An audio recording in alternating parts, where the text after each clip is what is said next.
So in this episode of the van build series, we're focusing on the door cards. I'm waiting for some external work to get done to be able to put the car on all fours. So while I wait for that, we can crack on with the door cards. This is what we're dealing with. We've got to put that onto there. So let's make it fit. Before we do that, we've got to bring you up to speed. We are back. In the last episode, we finished painting the van.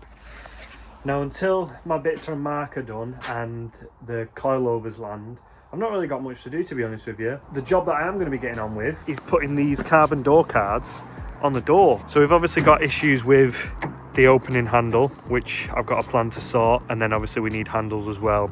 I am missing a window roller mechanism for the passenger side door, so I'll have to source one of them, but I can mount the pull tab and handles today for the doors, and then it'll take a couple of screws to take the panel off to fit the inside mechanism. These are supposed to be for a 5-door, but they look way too long, so I'll set you up and then we can work this out. First point of call, we need to remove this. It's a Torx bit using a nice blue spot ratchet here. Going to need some trimming. Like I said, I don't actually know what these are for. The top and bottom, pretty nice. You can get a nice snug fit on that. So anyway, we're going to need to do some trimming.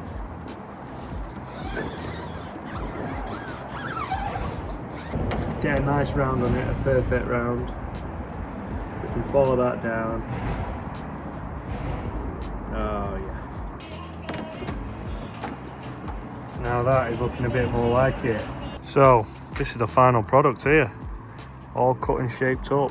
So all I've done is follow this line, kept the original straight line to match with the top, trimmed it down the edges, trimmed it along the bottom, and then trimmed it up the side just to match. Them corners, as you've seen in the video, how I got them rounded was I got something that was circle. Just matched the two lines up where they met, and then just drew a little circle around it, and that gives it that nice rounded edge rather than you guessing. The issue I think I'm going to have is this door is quite deep. Where that piece of metal comes in, where the pull tab needs to be mounted, obviously that is quite a deep section compared to everywhere else. I don't know if I'm going to have to make a little box section to pull it up so that the pull tab doesn't disappear in there, and you've got enough to pull it on the edge, if that makes sense. So let's get on looking at that. So this is where we are at.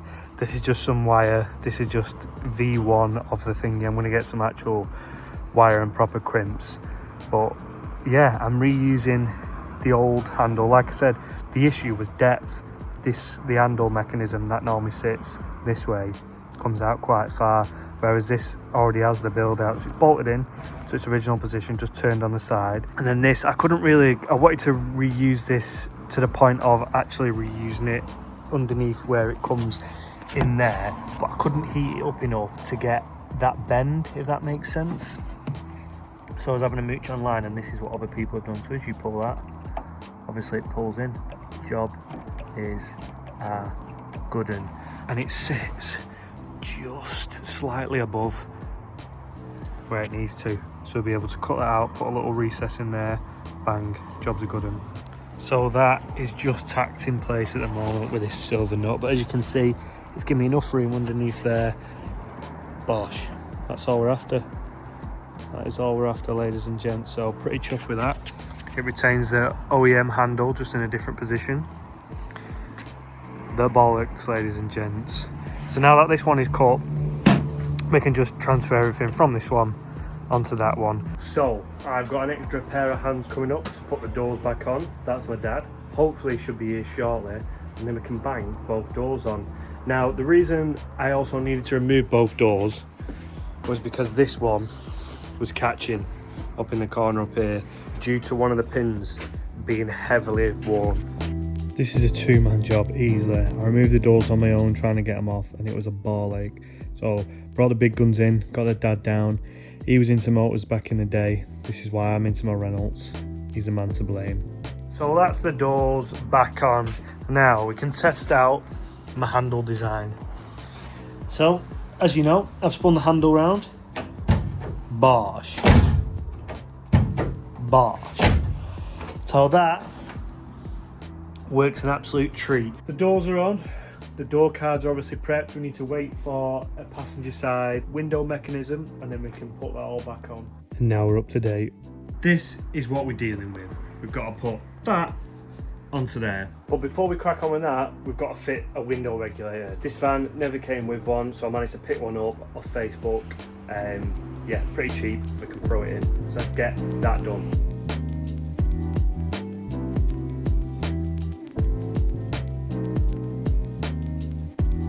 That took way longer than it needed to.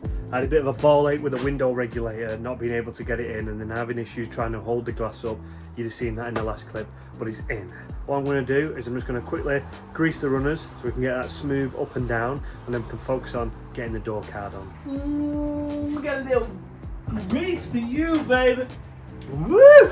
Oh, baby. It still feels a bit tough going back up, but that's something the passenger will have to deal with. Mine's sweet as enough. But at least we still have a functioning window. That is done. Right, so what we have here is the blank door card. I've cut out the handle and the roller arm for the window. Now, I've got a couple of fixings, specifically one behind here, a few along the top, and a few around the sides that I need to drill out to be able to fix the door card in. So, we've got a slight issue. This door is shut, this is the handle, and as I pull it, it's starting to catch on the rear of the door card. Now, you'd rather do it tight than too loose, and it looks shit. So, what we're going to do, I'm just going to trim probably 2 or 3 mil out the back of there now, so that the handle doesn't clash with the door card when it wants to open.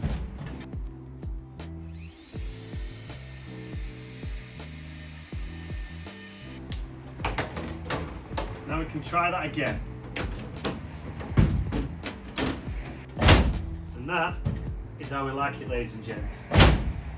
So, what else have we got to do? We've got to add a handle up here, and we've got to put some extra fixings round the side and some foam on the opposite side, because as you can see, it chatters, and we're trying to make it not as quiet as possible in here, but as quiet as can be. So I've got an original hole here in the door, and it aligns perfectly for a pull handle. This is your opening, so we don't want it clashing with that. We don't want it in between here, because it'll start clashing with the winder. We want it a bit further back, and that is perfect. So what we're going to do, I've got a pull tab. We're going to get the rivet gun, pull rivet in there, get a bolt that suits, drill the door card, and then we can have the handle pull tab. You heard it here first, ladies and gents. That is my big nuts, washers. Where's the small nuts gone? Sockets. Small nuts have fallen off the shelf, all down there. Gotta love it.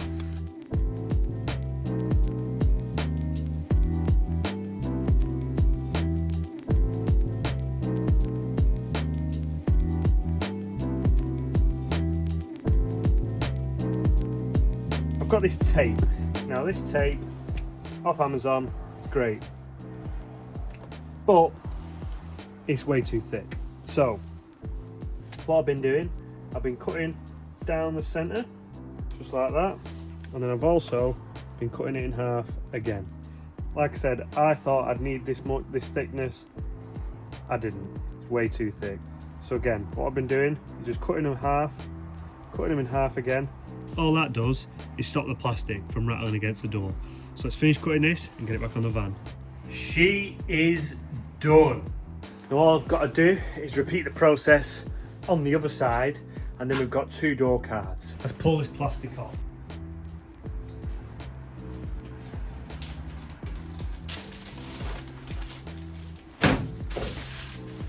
You guys have got the first look.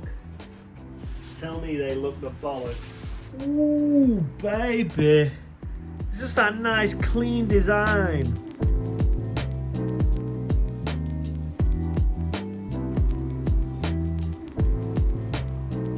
Ladies and gentlemen, we have ourselves a race car. Now obviously these are not real carbon. I wouldn't be doing what I was doing to them if they were real carbon. I didn't want to run door cards because what we have planned for the van is going to make it heavier, so I wanted to run that stripped interior so it sort of counterbalanced it. I do want this van to be around 850 kg, maximum 900. I don't really want it to go over 900 kg because then it starts losing its power to weight. So as is from factory, these are a bit heavier than the normal 5, so it'd be 800. Obviously, take everything out, it's probably down to 500 kg now maybe. I mean, the front lifts up so easily, it's probably less than that. Once the engine goes in, once we have planned for the outside comes, again, I'm hoping it comes around 850, 900. With 200 under the bonnet, like I said, 225 brake per tonne to 200 per tonne, it'll be mint for this car. Hope you enjoyed this one. Make sure to leave a like, subscribe, that always helps out. Like I said, I want to be building more stuff like this in the future. So again, thank you very much for watching, and I'll see you in the next one.